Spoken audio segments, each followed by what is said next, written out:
Hello there, you salacious sewer dwellers.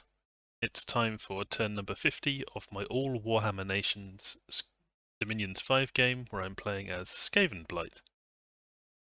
Let's get on with it. It goes through the messages first. We have construction level 7, and we're now researching thaumaturgy level 5. Thaumaturgy level 5 will give us Soul Slay and Gateway, which are important for us. Construction level 7 gives us Mechanical Men, which is nice, but more importantly, it gives us Forge of the Ancients, which we will be casting this turn. We've cast another Mix 1,000 Poxes, so we have another one of our Dominion spreading, Foul Vapors casting Plague Wagons. We've cast up a Summon Mound Fiend. I was wrong about the Mound Fiend. I thought that it was a Death 3 Holy 3, but it's a Death 3 Holy 2. He can do reanimation of skeletons and things, which is interesting. He's not super useful to me though, it's just another Death 3 caster, so I probably won't be getting any more of those, but I think that it's just nice to try stuff out sometimes. I could have looked them up in the Mod Inspector, but sometimes I just like to summon stuff in games and try and make use of them. A casting of Gnome Law finds nothing. Oh well. We have Thanquol now has Ritual of Returning cast, so if he gets hurt he'll be returned to the capital, so I can use him more freely. Some more Moulder Pit Breeding has gone off. Let's have a quick look at the Moulder Pit Breeding. See if we got anything good. No, I've already organised the troops here into a big squad, and it's all just the basic crossbreeding. This is probably because I don't have luck or magic, which is what you need to get the better results in crude pit breeding. So I'll keep doing that, but I'll just be doing it to get the basic troops to use as fodder, really. Summoned up some fire snakes to protect our conjuration site. Summoned up a spectre who turned out to have one of each of earth, water, and death, so not super useful, but I could use him as doing underwater stuff, use him as an assassin possibly, or a thug. To be an assassin, he'd need to have the Black Heart installed, and I can make some of those. I've got plenty of slaves. Cast an Auspex, but didn't find anything. And then we get to see a battle in Gwelledon. Because of the position of this battle in Gwelledon, I think we know that it is Magic Phase. So this is Slaanesh has teleported probably something on top of the Lizardmen. So let's watch this one. So they have teleported in fact, Cloud Trapezed, because he's got Air 2, doesn't have enough to teleport. A Keeper of Secrets, who is a Greater Demon of Slaanesh. He's got lots of nice abilities, including Fear. He's got Regeneration because he's got Ring of Regeneration. And he is a sort of Repel Thug or Repel Super Combatant. He doesn't have the best kit, but he's able to cast like Body Ethereal on himself, Mist Form on himself, so that's nice. And yeah, Enchanted Pike is a very long weapon. And then he's got Ring of the Warrior to boost up his attack skill. So this is fairly cheap equipment, although the Ring of Regeneration is not so much. The Ranger's Boots, I guess, is just to give him some reinvigoration. Or possibly because he's already stealthy to increase his stealth for moving around being a stealthy boy. Yeah, the Keeper of Secrets are very strong. They have got built-in seduction, and some of them go after male units and some of them go after female units. So this is something in Dominions that I wish was changed so that it was gender neutral. I don't really see the point of having seducers that go after a particular gender, but yeah, it's 50-50 whenever you get a Keeper of Secrets, which one you'll get. Anyway, let's see how this thug does against... Yeah, so they're trying to take out this army of Sacreds. I imagine he'll do okay against them. What is there for him to worry about here? Well, let's have a quick look. So we've got Sacreds who hit pretty hard. Do we have any magic weapons in amongst them? Not in amongst these. The Clascottles have ancient halberds, which are magic weapons, so the body ethereal will not be terribly useful against them. The other ones just have obsonite weapons, so they're not magic. So that's probably the main threat to him, is these Clascottle Saurus hitting him with the ancient halberd. We've also got a little bit of magic attacks here from the Salamander Bite, has a little bit of extra fire damage, and Salamander Breath. But I think he'll have good fire resistance because he's blessed. He has got fire resistance 10, poison resistance 25, so the chameleon skinks, blow darts aren't going to do anything to him really. Yeah, pretty good, and got swiftness. Yeah, I would say he's got a good chance of winning this. Let's see how it works out. Just watch at normal speed. So he has blessed himself, he's doing body ethereal on himself. Some stuff is running in quick that might interrupt his casting. Air shield, that's interesting. I think he probably would have been better off with Mist Form, unless he's already cast it, but Air Shield, okay. and then Astral Shield. So he is taking a couple of hits from the shots from these Razordons. They have tail spines, which are armor piercing. They're kind of like a bunch of crossbows being fired at you. And there's some blow darts and things coming in. But he's regenerating. Here comes the Mist Form. Yes, he's got a good set of buffs. He's ethereal. He's got Astral Shield, which of course paralyzes people if they attack you if they fail their magic resistance roll. He's got Mist Form. He's invulnerable. Yeah, so pretty good. His protection, however, is not high. So if things do break through his various other bits of defense, then he could end up taking a nasty hit from them. Of course, the regen might overcome that, but we'll see. So you can see him hitting out. He's not going to kill things very much. He's mainly going to rely on the fact that he's causing fear, that everything will just end up routing, which is possible, although the Lizardmen have the advantage that they have things with pretty great morale, generally speaking, so it's a little bit less powerful than it would be against other forces. Yeah, he's doing fine. Lots of repel happening there. If we watch his log, we can see just tons and tons of repel, where he's just stopping people from attacking him. So, I mean, they're not even getting the chance to attack him very much to get through the Mist Form and the Body Ethereal. Yeah, he's doing great so far. Tons and tons of repel, nothing hitting him. Astral Shield has paralysed a few, which is good because it reduces the number of attacks he's taking. He's taking a little bit of chip damage, but he's got the regeneration to deal with that. All these shots are doing nothing from the Chameleon Skink. If he didn't have poison resistance, and they were getting through, because they sometimes are doing a little bit of damage, or if he didn't have the air shield, he may end up taking poison damage here, but he's fine for the moment. Yeah, everyone's just missing him. How's his fatigue going? His fatigue's basically fine. He's got a little bit of reinvigoration. It's going up a little bit, but nothing major. We can see some ore going off. He's got built-in ore. It's very strong ore, in fact, because he's this kind of pleasure demon that appears beautiful. But yeah, the Lizardmen are benefiting a lot here from their high morale in that they're not getting too overcome by the ore, and they're also not running away, even though the fear is quite strong. Oh, he took a hit there. So let's have a quick look what that was from. All the way down to the bottom. Where are we? We want to look for this. 13 points of damage. Yeah, so this is an ancient halberd. These are the ones that are magic, so they go through the ethereality. And he just doesn't have the protection to be taking hits like that. So, yeah, it's these Saurus of Clascottle, the yellow ones in there, for getting in and hitting him. He can't take too many of those. Oh, that was a big one. A 38 and then a 16. Now that is unlucky on his part. Let's have a look and see what those are. They are... 16 was an Obstinate Sword, just hit him in the leg. What was the 38? 38, Ancient Halberd. Again, it's the Clascottle. So you can see he fails the repel.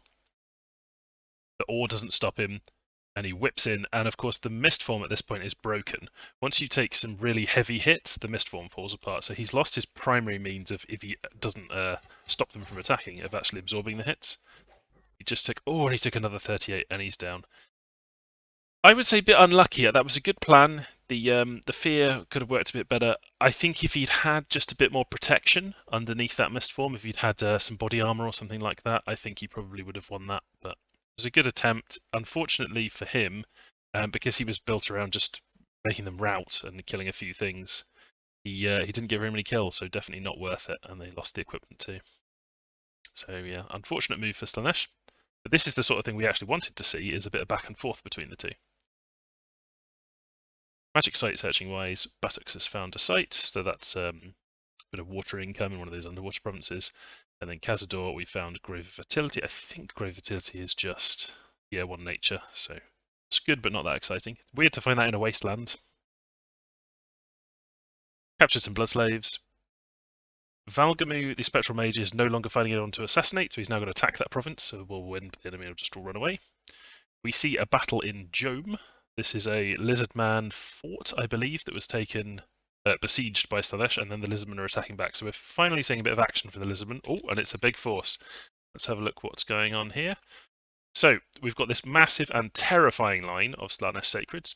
We've got some cavalry out on the wing. We've got some medium cavalry here. We've got imps that'll be on attack rear, no doubt, and then a collection of marauders and Forsaken and the like. A few chaos spawn. This is what happens to Chaos Warriors when they kind of fail to get promoted into the chosen form. They end up turning into Chaos Spawn. Got a few of those there. They hit very hard with armor-piercing attacks, but they're not terribly accurate. And we've got a good collection of cultists, sorcerers rather, and I imagine that they will be doing a communion. Probably doing a communion and going with astral or air magic. The Lizardmen, on the other hand, the typical big blob of tough sacreds, lots of temple guard, which is I think one of their better sacreds really. That's the one that they can actually recruit as opposed to summoning. Some extra Saurus in there. A big communion of skink priests, really big communion of skink priests. And they've got two of their big slants. So they've got a 4th generation who's very fast casting, very powerful, and they've got a 5th generation backing him up there. We also see that they have one of their summonable. They've summoned up a Mountain Fiend, much like I have. So he'll presumably be out there throwing around some skeleton spam, things like that, raise dead. You can actually turn this guy into a thug without that much difficulty if you've got a good bless, which they have.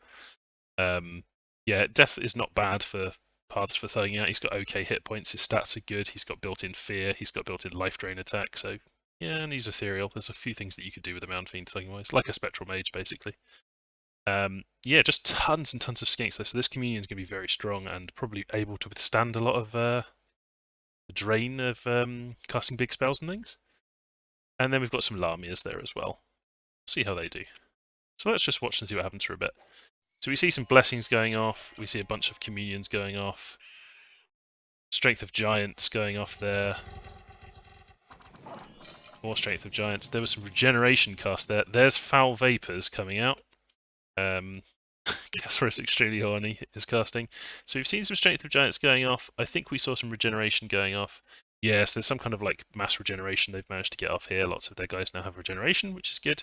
We can see a Thunderstrike aimed by Chaos. It did manage to pick out the Slan, but he's got a good. He's got some shock resistance. It didn't quite hit him. It looks like it deleted a bunch of skink priests.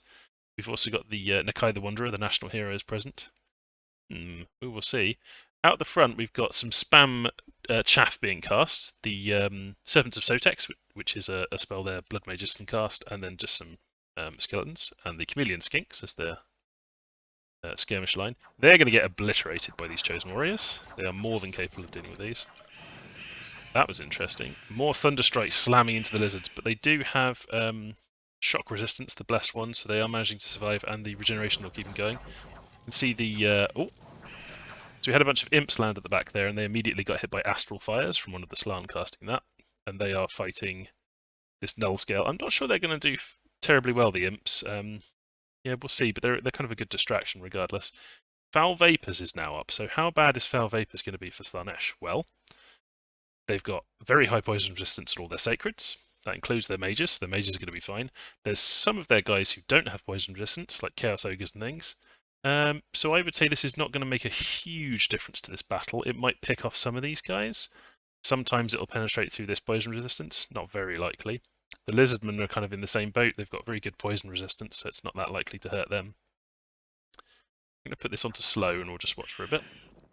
So we're seeing lots of Thunderstrikes have slammed in, and their front line has just melted against these Chosen. The Chosen are doing great so far. But yeah, they are tough, these guys. Ooh, bit of a missed Thunderstrike there, took out some Chosen. In come the Knights. We could have done with some things that successfully attacked the rear a bit more here on the left and right, but they just didn't quite get through. Round the back, the Imps have failed their attack, failed against this Null Scale, but he's now fighting against a Devil, who's a bit more of a stiff challenge. But the Lamias are moving in to deal with him. Some troops have got through on the flank here, but the Lamias are actually going to be pretty good at countering all this on the flank. They're very high regen and the like. That looks like he got hit by a Thunderstrike, Nakai the Wanderer, but he's okay. He's just stunned. We've got another national hero present here, Strykar, the Prince of the Swordsfinder. He's got some okay items. Yeah, not bad. That's going to help him deal a bit of damage, and he's just a Chaos Lord, so he's very, very strong to begin with. What I'm interested to see in this middle bit is how they're going to stand up to all of these Chosen. Some of the Chosen have been killed. I mean, these are very tough Lizardmen units, but the Lizardmen's infantry is kind of melting away a little bit here. Just getting chopped down. Saw a magma eruption going off there, doing some more damage. But they really need things that get past the huge amount of armor they have. But yeah, the Lizardmen are benefiting quite a bit from their magic being quite effective here. And I think, well, there's an Astral Fire's just burned a bunch of them. Yeah, a lot of the medium cavalry they had there. They've lost their riders. They just got burned off by stuff. Another magma eruption. I think now the Slaaneshi sorcerers, are mostly fatigued out. A lot of them are. So stopped a bit there. The Foul Vapor's really not doing very much in this battle, but it's the mages, the Slann, are just able to throw out some very nasty evocation. There's another Astral Fires, another magma eruption. Stellar Cascades. Nakai the Wanderer is doing fine. I don't know how he's managing to survive so well. I guess he's got high regeneration. Yeah, that's kind of keeping him going. If he does get killed, he is immortal, so it's not a big deal. Some acid rain just burned a lot of them, and more astral fires. We've just seen a lot of these guys die to evocation, and a lot of them are afflicted as well now. This has... Ooh, another acid rain. This flank has completely fallen. The Lizardmen are getting chopped up. The Lamias have now moved into combat, and some of them have been turned to their snake form, and some of them have been killed. Another astral fires lands. Yeah, so the Chaos Warriors have won this in this central conflict, but they've taken terrible casualties. They're all packed in now, and these evocations from the Slann are just blowing holes in them. Let's see what you've been casting. Can we see your casting log? Lots of astral fires, basically. Okay, saw some acid rain go in there as well. Yeah, lots of nice damage coming in from those. There's Gift from the Sky. Gifts from Heaven. Big meteors smashing in. Nakai the Wanderer is still going. His regeneration's keeping him going. God, the casualties at the front here have just been absolutely terrible on both sides. But the Lizardmen have come out ahead, it looks like. Astrofire's still burning on. Ooh, very nasty. Yeah, Nakai the Wanderer is still out there swinging. Still alive. Wow, what a clash. So now basically Slaanesh is routing off the field. But yeah, horrible casualties for Slaanesh, and pretty bad casualty for the Lizardmen. I would say this has been worse for Slaanesh than the Lizardmen. I think maybe some of the Slaanesh mages are going to be caught. They're too fatigued, and they're going to be caught by some of these advancing troops. Let's just put it onto normal speed. I didn't see very many of the Skink. The Communion didn't burn out because he's got such a big Communion. Looked like they were able to support all the casting. Let's put it onto a bit faster. Yeah, so Nakai the Wanderer is out there battering these sleeping sorcerers. Just slapping them. And they're going to lose a few of those. That's unfortunate. Maybe this one will wake up and be able to get away. No, he's too fatigued. So these are all just going to get picked off. That is the risk. If Slaanesh had won in that melee at the front, which they very nearly did, then all of those sorcerers would have been fine. They would have been asleep, but the enemy would have been routed, so they would have been completely safe. So let's look at the overall casualties. Starting off by saying, very fun battle, but of course all the overall casualties, no matter whose side they're on, are good for us, because we want both these sides to annihilate each other. They're both potential enemies. Lizardman lost his only 2 Skink Priests. They lost a lot of their military commanders, but that doesn't really matter so much. They didn't lose either of their Slann, and their Slann did great, 30 and 46, and these were high-value things they were killing, not chaff. Chameleon Skinks did nothing, got slaughtered, so not a great investment there, but Lamias, they didn't kill anything, but they did hold some stuff up, so they actually played their part rather well.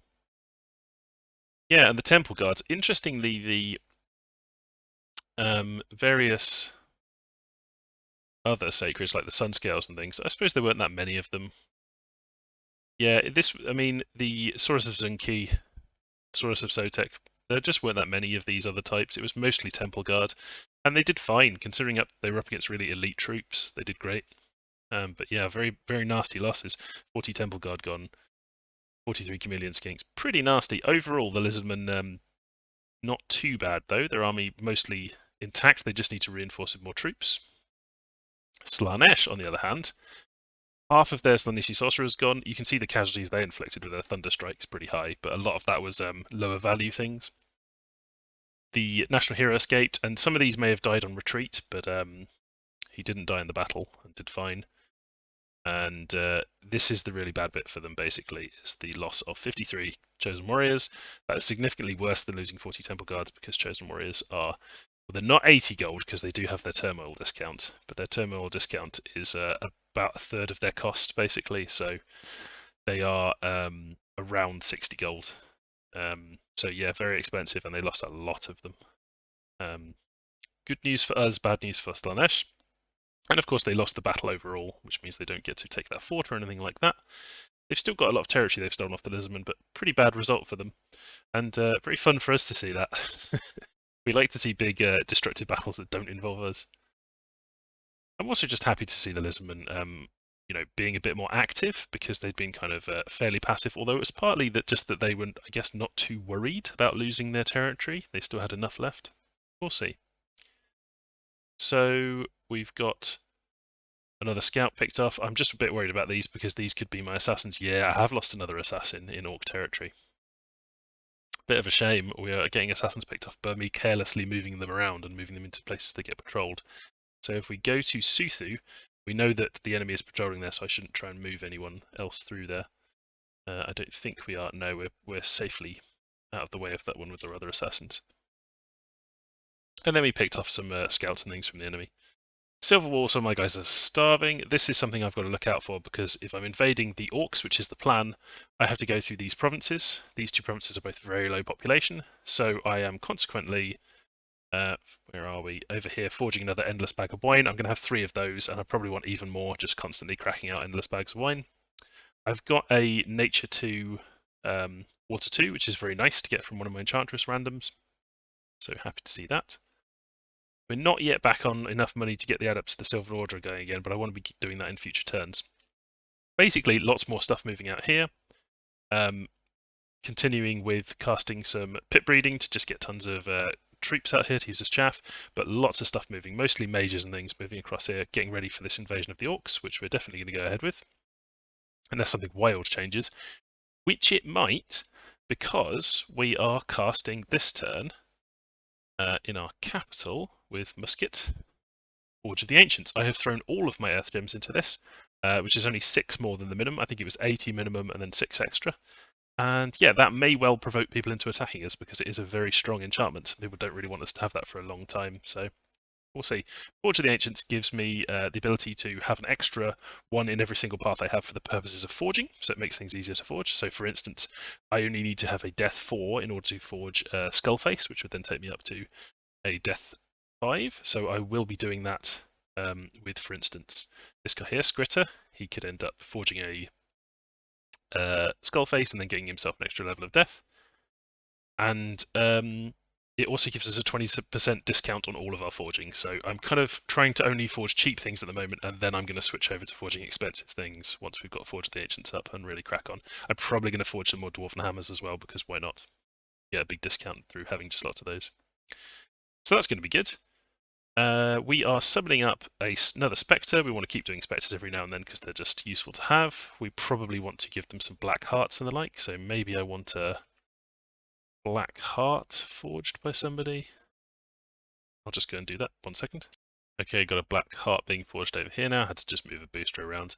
We're continuing to blood sacrifice wherever we can to pump our Dominion up. There's a few Dominion-based globals that we might end up casting. We're continuing to benefit from our conjuration down here. You can see this is the Mound Fiend, just to show you. Maybe I'll do something with him like thugging him out, but basically he'll just end up being a combat mage, I think. But for the moment, he's just reanimating some Long Dead for me. And we're summoning up another Flame Spirit. I could always use more Flame Spirits, and I get them at discount now, of course. We've got plenty of Fire Gems, so that's fine. And yeah, next turn. Oh, can we cast the Okfiads this turn? Let's have a look. Streams from Hades. Yes, so we are also casting Streams from Hades this turn, which takes away all our water gems, but oh well. We've sent some of our Spectral Mages to search under here, and we are also building a lab so that we can get Voice of Tiamat and things like that, the underwater rituals. So yeah, Sea of Mermaids is where our lab's going to be. This is where a lot of our gold went this turn, obviously, building a lab over here. I'd like to have more gold free so that I can get back to getting some of my I like to call cloud mages, but they're not cloud mages, they're Silver Order adepts. Yeah, so that's basically what's going on. Lots of stuff still moving across. We're not quite ready to attack the Orcs yet, but we will be soon. I'm starting to set up things like doing these little scripts for like Gnawtooth. He's sneaking in here. He's basically a fire elemental spammer, and you can see that I've already got. This is one of my raiding parties moving in. So he's got some rat ogres. He's got a couple of weapon steams, and he's got some clan rats. I should just set these up with a sensible script, which is basically just attack at the front. Those guys can be on the side. Longtooth, stay out of the way. Yeah, fine. If they do get discovered, then they'll put up a good fight. But basically, I want these to move in so that they can take some of these provinces just to cause disruption, slow enemy armies moving in. But our main objective, and we want to be quite focused on that, is going and taking Catian Forest and taking the fort there as quickly as possible so that we can grab the throne. That's the thing we're going to go for. If we can inflict a nasty defeat on the orcs and goblins and take a little bit of land like we did on the lizards and take a throne, we might just stick with that. Or we might keep going and try to push down here and get this throne. But we'll see how we deal with their armies and things, see how we're looking there. What I might do is something that I have not previously set up, is have Thankwol cast Akashic Record on the capital of the Greenskins, and that will show us their score graph. Normally not a good idea to do this, but I just think it's interesting, and I could show you guys, and it would be nice to see how much research and things like that they've got, see how worried we need to be about them having certain key spells. Of course, we've got our foul vapors traps we're going to be setting up as we move the cauldrons in, and we've got a lot of other cool magic tricks that we can do now. We've got we can do earthquakes, we can potentially do some other big global things that'll be very nasty, but we'll just play it by ear and be fairly adaptive. I think that's enough for this turn, and I will see you next turn. Turn number 51. Let's get on with it.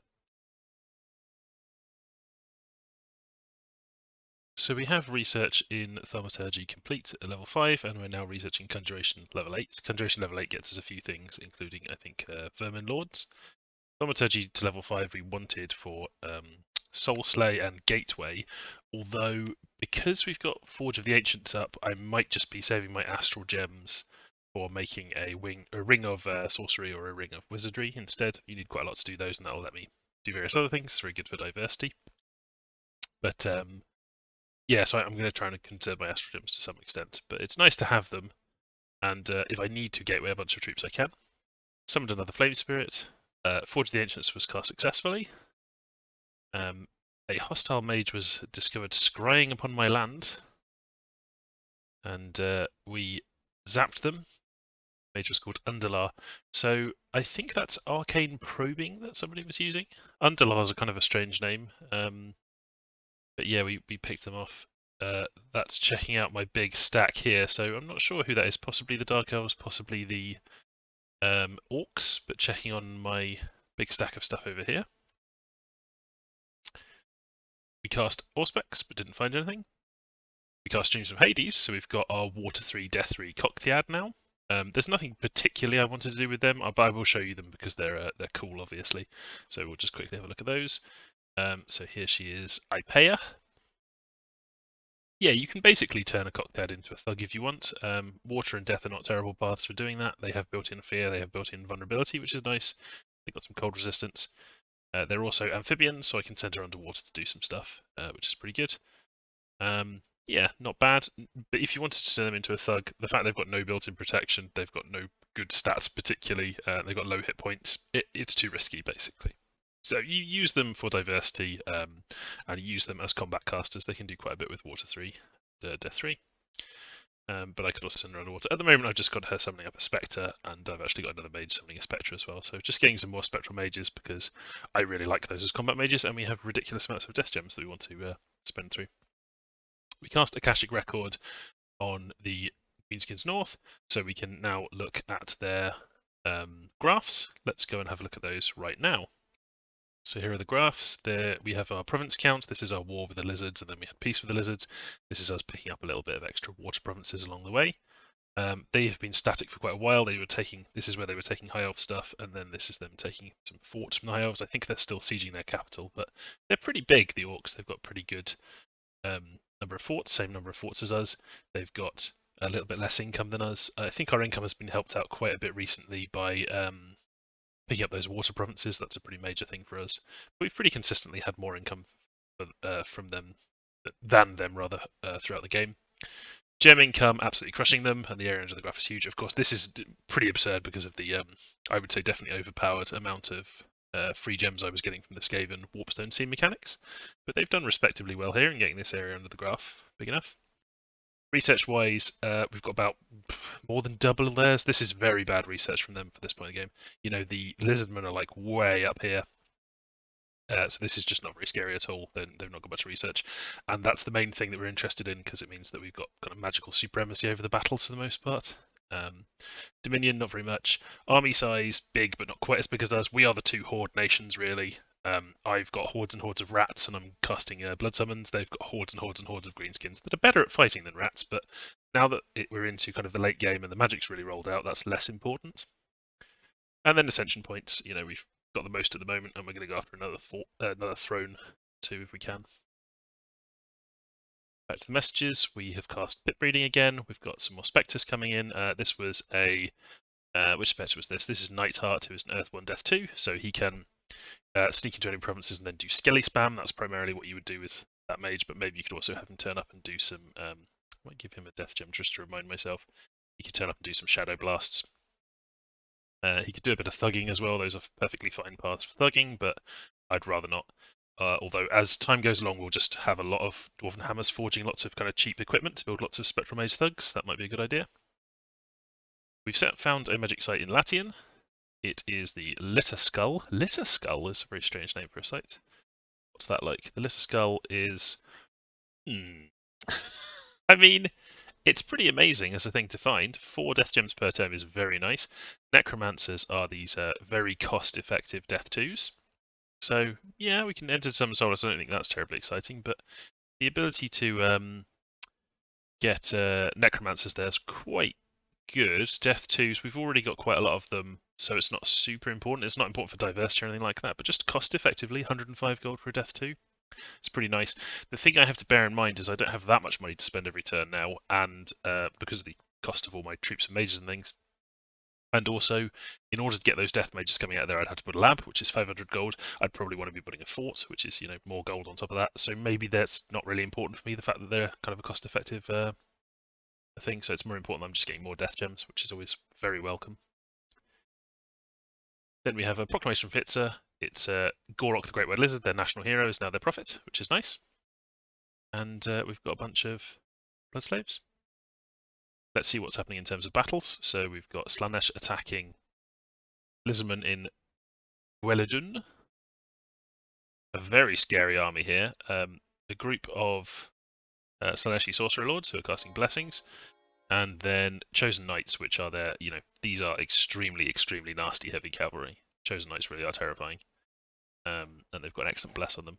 But they're up against just province defense, so let's just for fun put it onto a quick zoom, and they'll just absolutely steamroller through those, like, faster than you'd believe. Goodbye. Then we've got a battle, Lizardmen attacking Slaanesh. Lizardmen have been doing alright recently against Slaanesh. I was very happy to see them fighting back, and obviously we saw that big battle where Slaanesh lost quite a lot of stuff. Let's have a look at the Silver Woods. This is Lizardmen sending, probably retaking a province that's been taken from them. It's got province defense and a few marauders left over in it, and they are taking on these group of sacred Saurus of Chotek, I believe. Yes, they're fireproof. They should do absolutely fine against those. Yeah, they chopped them up, no problem. Didn't lose any in the process, so very effective. And then Verkinum. This is without the Lizardmen really rolling out their terrifying levels of research as well, which is kind of interesting. In Verkinum, we've got another big force. Now, this is in cold, so if this is a long fight, this wouldn't be so great for the Lizardmen.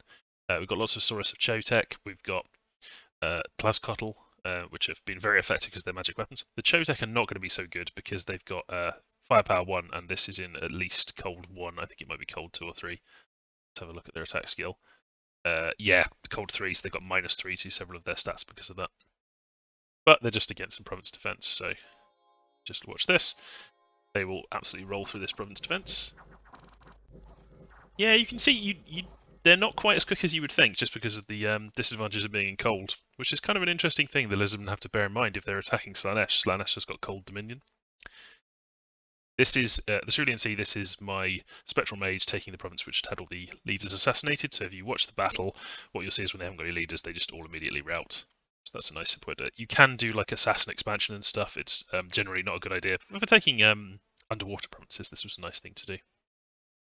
And then we see a battle in Bolfagon. This is the Dark Elves retaking a place that got attacked by barbarians. And they're just using the Doomfire Warlocks, which are ridiculously good against barbarians because they're bad magic resistance.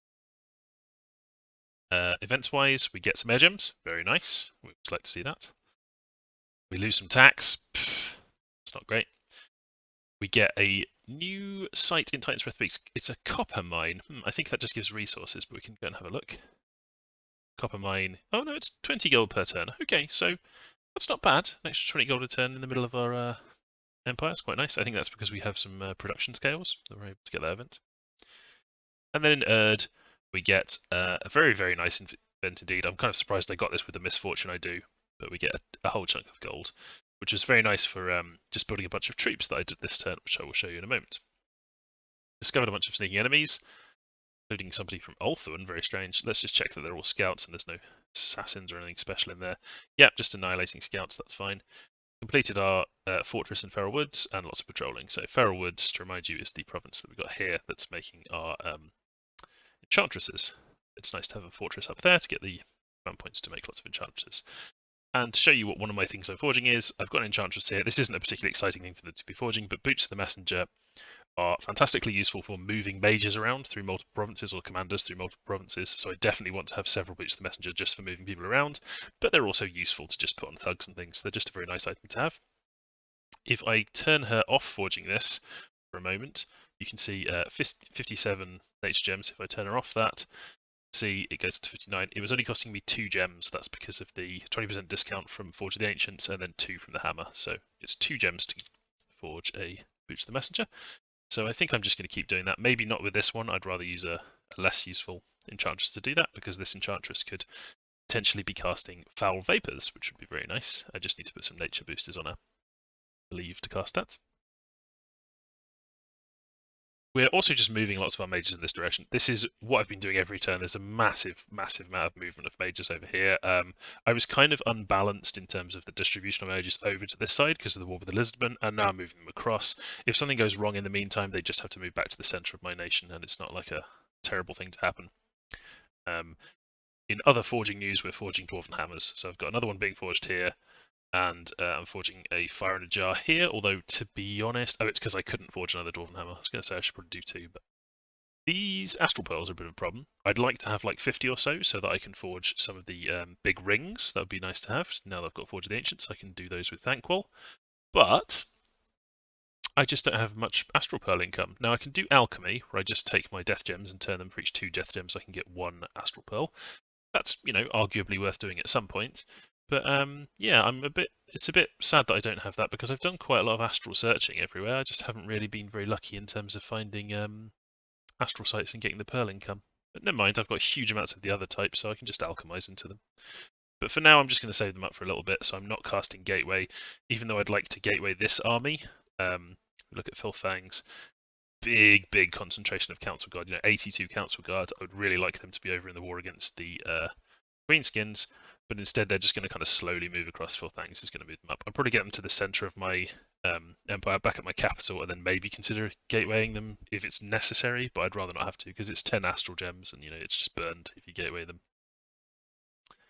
Gateway also can't reach from here all the way across unless I put distance boosting things on there, and the distance boosters basically cost astral gems as well, so it's the same kind of problem. So while it's a good idea to do stuff with the gateway, it's maybe not something that I'm going to be doing for the next few turns at least. I might end up doing some mind hunts depending on whether I need them. That's just a speculative thing. So yeah, lots of stuff is moving across over to this side of the map. I'm also forging, what's the other item I was forging? Oh, forging a fire in a jar, which is just useful because I've got lots of people who will be doing fire elementals and things in these battles, because I haven't seen that the orcs have any particular counter to that. Blood hunting continues. Should I have Scroll? Is he moving to a lab? No, he's moving up there. Can somebody take these gems? These are slaves to a lab. Maybe if Skrolk was actually just moving there instead, I can give him the gems. So that's Control V to move all of the gems to Skrolk. Shortcut in case you didn't know it. But yeah, lots of stuff moving over. I'm also, because I've got Forge of the Ancients, I can now do lifelong protections with just my blood ones. So that's nice that I can just crack some of those out. So yeah, lifelong protections. I've got one forging here, and I've got another one forging, I forget where, somewhere else. It's up here. Where are you? Well, anyway, there are 2 of them being forged, and they're just nice to have in basically every single battle. I just want to have lifelong protections present, so I'll just be giving them stuff here. Lab. I am now making a move that is basically going to reveal what I'm doing to the orcs, which is that a lot of stuff that can't sneak is moving up here. If we look at what's actually moving in here, loads of foul spawn, lots of poison throwing guys. So these guys can sneak, but the Foulspawn cannot. So the Foulspawn are going to show up, and the ghosts can sneak, but the commander's not sneaking. So all this stuff will show up. All this stuff will show up.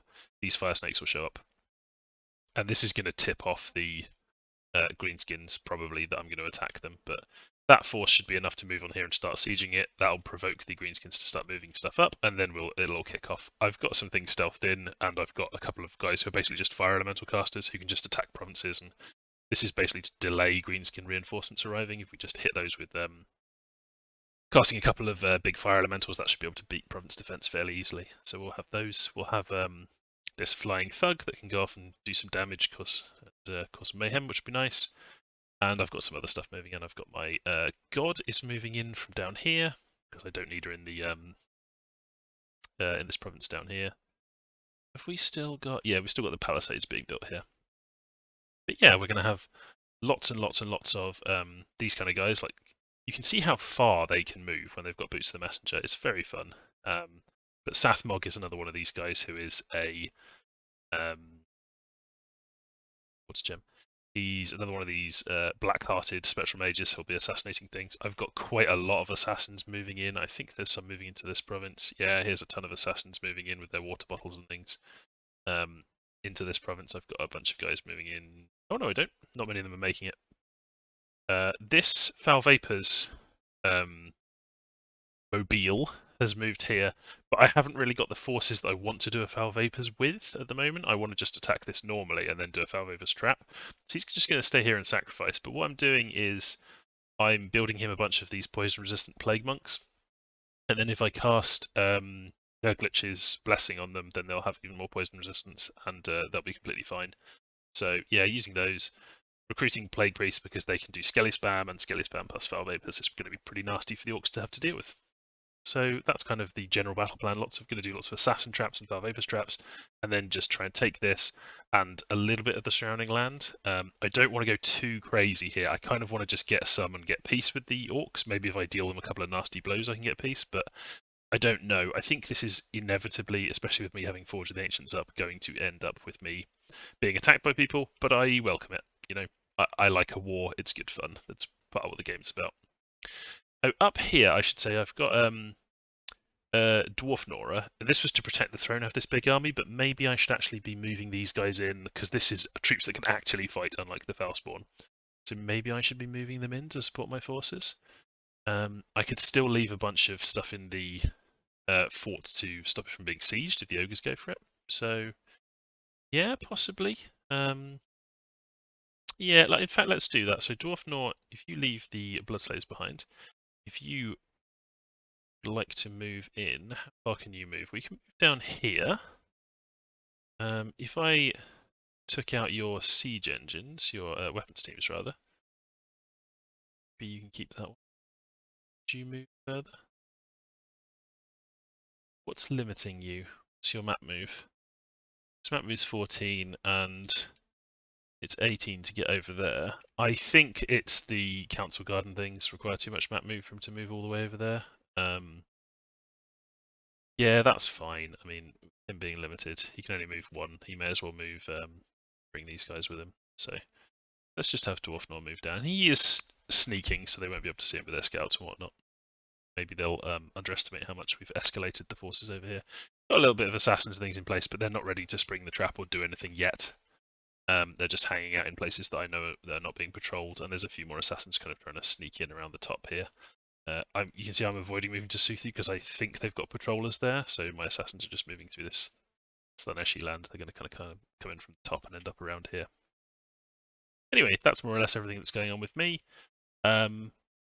Yeah, haven't got any big specific plans. I'm not spending a huge amount of time on my turns, so we'll just see and we'll kind of be reactive. I think that's probably the most fun way to play at this moment, but we're going to try and slowly take thrones and threaten to win and see what people do. Okay, thanks for watching everyone, and I will see you next time.